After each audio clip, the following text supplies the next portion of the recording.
Welcome to the place where we learn about and learn from the leaders in our field who are powering creativity. I'm Aaron Dworkin, and this is Arts Engines.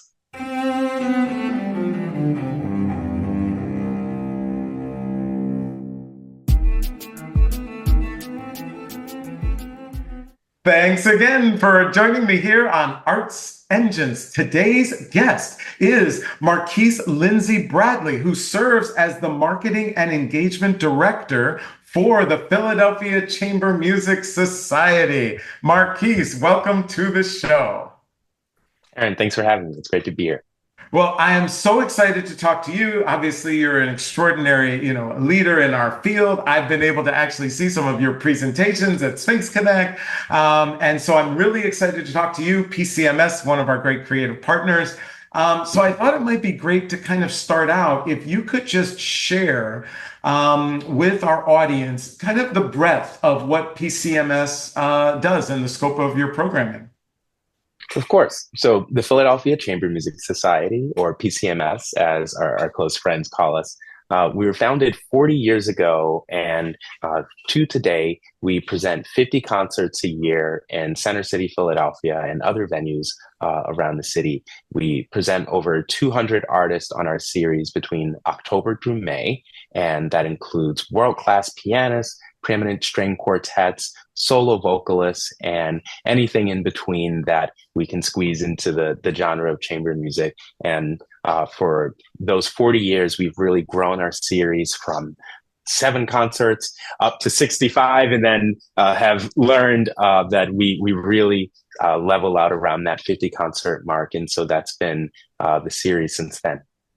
Absolutely awesome. Awesome, awesome. And kind of your role, can we give us a sense, kind of even the breadth, marketing and engagement director? What kind of falls under your purview? Yeah, it's a great question. So, on a day-to-day basis, I'm focusing on 2 primary areas. That first is the marketing communications. So that includes your standard fare of promotional emails, newsletter, pre-concert communications, also working with our graphic designer and designing posters and postcards and other advertisements, and then switching to the digital end of things. We're thinking about website and making sure all of those buttons we press and the menu options we scroll through really make sense for the patron who's perusing our website, and making sure that that's all aligned across platforms. Then the other half of my day, if you will, is focused really on audience development. And so that's what that engagement part means.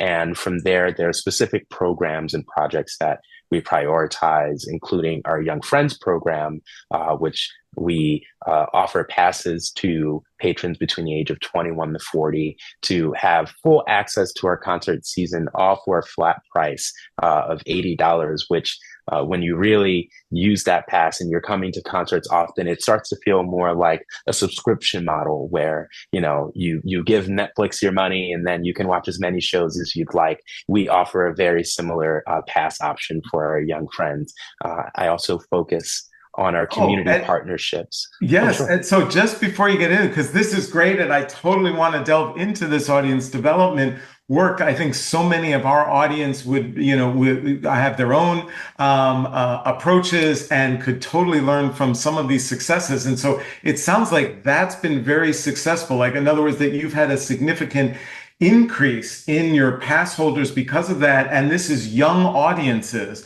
Just wondering kind of what do you most attribute the success of the Young Friends program to? Yeah. When I started in my role, this was kind of coming out of the pandemic. PCMS, like many presenters and orchestras especially, we're looking now at our audience who's been out of the habit of attending concerts, and especially young people. There are kind of this elusive group of audience members where we don't really know what they want, but we think this could be cool for them. And how do we do it? And what we did at PCMS was a total revitalization of the program that started for me, just surveying our young audience members, we knew they were there. We knew they were coming up sporadically, maybe a string quartet here, a vocal recital there. But we wanted to learn what was really motivating them. And so we sent out a survey to all of our audiences under 40 and over 21. And what we found is that not only were they even more well versed in chamber music than we anticipated, but they were motivated solely by the artists and the programming. And after that, they were interested in opportunities to connect with each other. And they wanted, and frankly, they wanted us to do the work. They wanted us to create spaces for them, because what we learned, especially through more of the narrative commentary in our surveys, is that maybe they're the one person in their friend group who enjoys a cello recital on a Wednesday evening. They want to be around other young people who share that interest without having to drag their friends to a concert, right? And that sparked us to not only plan more events, but to strategically look at the spaces both in our venue and outside of our venue where young people can see themselves, enjoy their time, and actually socialize, not just have a drink and have casual conversation, but really start to get to know each other and think about the music they're hearing. And more importantly, even get the opportunity to meet our artists. And what I found through not only surveying our young friends, but also speaking and building relationships with our subscribers who have been attending concerts for 10 or 20 plus years is that, you know, pick your string quartet, the Belcha, the Eben. They've spent the last 2 decades watching these musicians grow. They've been hearing their interpretations be refined, and they've watched them win their Grammys and go from a small ensemble to really often sometimes even full organizations that have education programming and recording wings. Mm-hmm. And I view, and we at PCMS, we view our role in building young audiences as giving them the same opportunities to connect with each other and with our artists that 20 plus years ago, our audience members had when we were just presenting 12 concerts or 20 concerts. That's awesome. That is awesome. And it's great just to see how you've approached that as an organization and delved into it and really said, what do our constituents want, and then how can we best respond? And so you mentioned there are some other prongs to this audience development work that you're doing. Yes, and of course, education is always a part of that. We, with our roster of artists, we're able to bring artists to do master classes with local institutions everywhere from the Curtis Institute all the way to elementary schools, doing master classes, side-by-side concerts, community concerts. But we recognize that there's that space in the middle as well, where maybe you're an adult and you're not going to attend a master class, or you're not learning or practicing an instrument, but you still want to connect with us. And that space in between is really where we've started to grow our group order program. And in very PCMS fashion, we do this with a people first connection. And we've elevated many of our group orders in a very traditional sense of 10 plus people attending a concert together. We've elevated that group order experience to a community partnership. And for us, what that looks like is similar to what we did with our young friends, asking our partners, what can we do to help you foster stronger community within your network? And through that approach, we not only become a destination for an evening out on the town, but we become a partner in sharing spaces. We mentioned some of the even reception areas in the Kimmel Center, where we present about 30 of our concerts each year.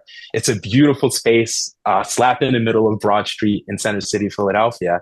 And so many Philadelphians walk by every day just going, wonder what's going on in there. It's super pretty. Or maybe they come in, they attend a concert once. You know, we went to MJ the Musical in there, but they don't actually know the space. They don't feel a connection to the space.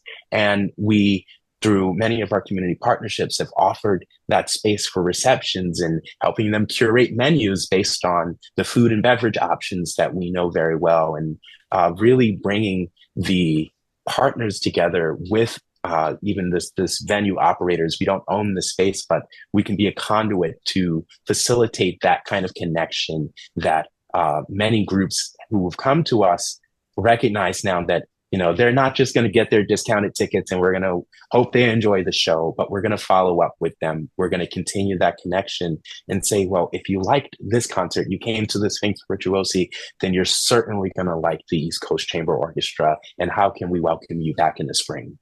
This is such amazing work, and I can see why the organization is so successful. So, unfortunately, we are just about out of time, but I always like to ask of all of my guests, right? This work I can see, right? It just emanates from you, how rewarding it is. But there also has to be some tough days where just things aren't going right, or, there's an obstacle that you feel you can't overcome. Just wondering on those tough days, is there any mechanism or thing that you do as an arts leader that helps you get through those toughest of times? Yeah, and that's a great question, mostly to even remind myself. And really, the key for me is to slow down, to remind myself that most things can be resolved with a level head, and I will always think more clearly when I've had the space to breathe. And so sometimes that looks like going on a walk through the park that's nearby, or just taking a moment to collect a calm breath.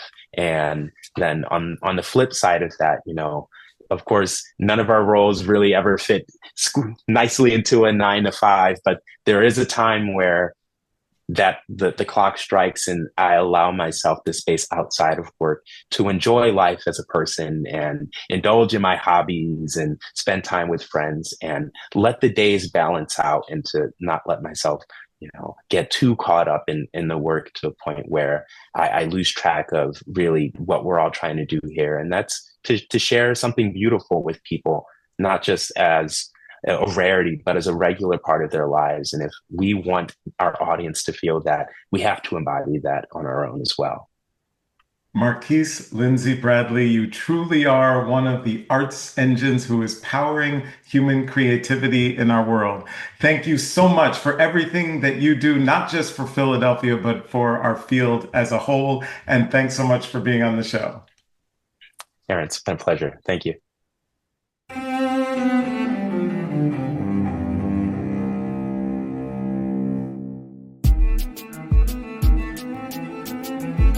Thank you.